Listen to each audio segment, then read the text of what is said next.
आज हम आपको सवाल बताएंगे कि मेंसुरेशन सवाल बताएंगे किस प्रकार सवाल किया जाता है। कल मैंने बताया था कि मेंसुरेशन सवाल कैसे करते हैं, वर्ग, आयत, ट्रायंगल का क्षेत्रफल और परिमाप किस प्रकार से फाइंड करते हैं। तो वर्ग का परिमाप साइड इनटू साइड का मल्टीप्लाई करते हैं। यदि वर्ग है, या मैं बता दें वर्ग इसे है, वर्ग में साइड इक्वल होती है, वर्ग में साइड इक्वल, ए साइड ये, ए साइड ये, तो इसका जो एरिया होगा ए स्क्वायर होगा। ठीक, इसी प्रकार से रेक्टेंगल, रेक्टेंगल में आमने सामने की साइड इक्वल होती है, ये साइड इक्वल होती है, ये साइड, ये साइड, ये मान ली कि ए है, ये बी है, तो इसका एरिया जो ए इंटू बी होता है, क्या होता है, ए इंटू बी, इंटू, चलिए कैपिटल बी लिखते हैं, ए इंटू बी। यदि इसका पेरीमीटर फाइंड किया जाए तो 2 ए प्लस बी, ए प्लस बी, मतलब लेंथ टू ब्रेथ का सम होता है। ठीक, इसी प्रकार से इसमें देखिए वर्ग भी हो गया, ट्रायंगल का मैंने बताया था, ट्रायंगल से ये हाइट इंटू बेस, हाइट होता है, बेस होता है, तो इसका एरिया जो होगा 1/2 बेस इंटू हाइट। ये इस प्रकार से तीन फिगर मैंने बताए थे, किस प्रकार से फिगर हमें ये आयत और वर्ग का फॉर्मूला अप्लाई करके आयतन और क्षेत्रफल ज्ञात किया जा सकता है। तो आज हम बताएंगे कि कोई मैदान दिया गया है, उसके बाहर सड़क बनी है, तो उस सड़क का क्षेत्रफल कैसे फाइंड करते हैं, और यदि मैदान के अंदर यदि सड़क बनी है तो उसका क्षेत्रफल कैसे फाइंड करते हैं। ठीक, तो आयत है तो हमको ये पता है कि आयत का फॉर्मूला क्या होता है, क्षेत्रफल ज्ञात करना, लंबाई गुणा चौड़ाई होती है। ठीक, ओके, फिर आपको बताते हैं क्वेश्चन में, तो 50 मीटर लंबाई और 40 मीटर चौड़ाई का एक आयताकार मैदान है। ठीक, तो यहाँ फिगर बनाते हैं, देखिए ये हो गया 50 मीटर, ये 40 मीटर,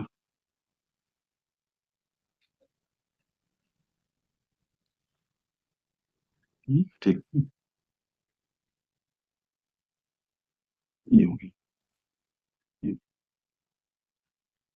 50 मीटर, यहाँ से यहाँ तक 50 मीटर हो गया, मीटर, यदि इसका नामकरण 50 मीटर, ये 40 मीटर हो गया, 40 मीटर हो गया, ओके, हाँ, ये 40 मीटर हो गया। ये नामकरण का ए बी सी डी, ये हो गया।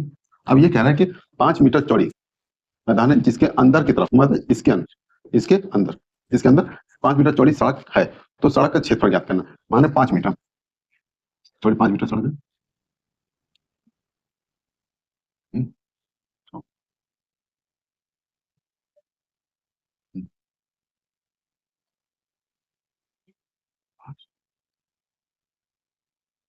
हम्म, ये देखो साइज बैठे ना, 5 मीटर, 5 ये इधर से गया, 5 ये इधर गया, ठीक, 5 इधर, तुम ये इसे, ये कितना, 5 इधर से ये हो गया, 5 ये हो गया, 5 ये हो गया, 5 ये हो गया, 5 ये, 5 ये, इसी प्रकार से 5 ये, 5 ये, इसके मतलब कि 50, 5 ये, 5 ये कर गया, तो ये अंदर की जो आई है, लंबाई आएगी तो 40 आ जाएगी, क्या अंदर साइड की 40 हो गई, क्योंकि 50 में से हमें 10 माइनस करें, क्या तो माइनस का 50 में से 10 माइनस, 5 इसका 5 इसका 10 माइनस, तो 40 हो गया, 40 मीटर हो गई, 40 मीटर हो गया। ठीक, यदि इधर माइनस करेंगे 10, टोटल कितना था, 40 था, तो 30 हो गया, 30 मीटर, तो 30 मीटर हो गया, कितना हो गया, 30 मीटर, 30 मीटर। अब ये आपका सवाल हो गया। अब ये करेंगे, पहले टोटल का क्षेत्रफल ज्ञात कर लेंगे, फिर अंदर का क्षेत्रफल, फिर उस टोटल में से अंदर वाले क्षेत्रफल माइनस करेंगे, आपको सड़क का क्षेत्रफल पता चल जाएगा। ठीक, तो नामकरण तो मैंने ABCD कर दिया था, अब CD, अब ये कर लेते हैं, MN और PQ, PQR, MNPQ, ठीक, MNPQ। तो यदि सड़क का क्षेत्रफल फाइंड करें तो नामकरण करना, सड़क का क्षेत्रफल, सड़क का क्षेत्रफल इक्वल टू, पहले पूरे का क्षेत्रफल,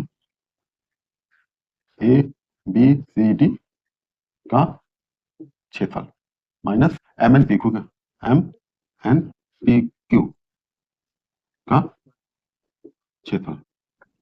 अब पूरे में से ये सड़क का क्षेत्र आपको फॉर्मूला पता चल जाएगा। अब हम पहले ABCD का क्षेत्रफल फाइंड करते हैं, ABC एरिया ABCD का, लंबाई गुणे चौड़ाई, ये 50 में गुणे 40, कितना हो गया, 2000 हो गया, 2000 मीटर स्क्वायर, मतलब जो क्षेत्रफल की यूनिट होती है वो स्क्वायर में होती है, किसमें होती है, क्षेत्रफल की यूनिट स्क्वायर में होती है, यदि पेरीमीटर होती है तो जो यूनिट होती है उसी का होता है। ठीक, अब ये हो गया। अब फिर MN का एरिया देखिए, एरिया MNPQ का, इस 40 30 होगा, 40 गुणे 30, 1200 हो गया, 1200 मीटर का। अब सड़क का क्षेत्रफल ज्ञात करना, इसमें से माइनस कर देंगे, सड़क का क्षेत्रफल पता चल जाएगा, सड़क का, सड़क का क्षेत्रफल 2000 में से माइनस 1200, माइनस करें 800 स्क्वायर फुट हो जाएगा, 800 स्क्वायर मीटर, ये आपका ये निकला है आंसर। तो आंसर ए सही है, आंसर ए सही है, स्क्वायर होगा, सब में स्क्वायर होगा क्योंकि एरिया है इसलिए स्क्वायर होगा। ओके, स्क्वायर होगा। इस प्रकार से हमने देखा ये एरिया ये हमने फाइंड किया है कि किस प्रकार से ये क्षेत्रफल फाइंड किया जाएगा। पहले हम टोटल का क्षेत्रफल फाइंड किया, फिर अंदर क्षेत्रफल, फिर माइनस कर दिया, तो आपको क्षेत्रफल पता चल गया। तो इस प्रकार से हम ये क्षेत्रफल ज्ञात कर सकते हैं। और इसी तरह से सड़क का ये पार्क है या मैदान के बाहर सड़क बने तो ये साइडें जुड़ जाती है, क्या हो जाती है, जुड़ जाती है। तो उसका क्षेत्रफल भी उसी प्रकार फाइंड करें, अंदर बाहर वाले क्षेत्रफल से अंदर क्षेत्रफल माइनस कर देंगे, सड़क का क्षेत्रफल पता चल जाएगा। ठीक, आपको इस प्रकार सेशन अच्छा लगा लाइक कीजिए, शेयर कीजिए। Okay, thank you.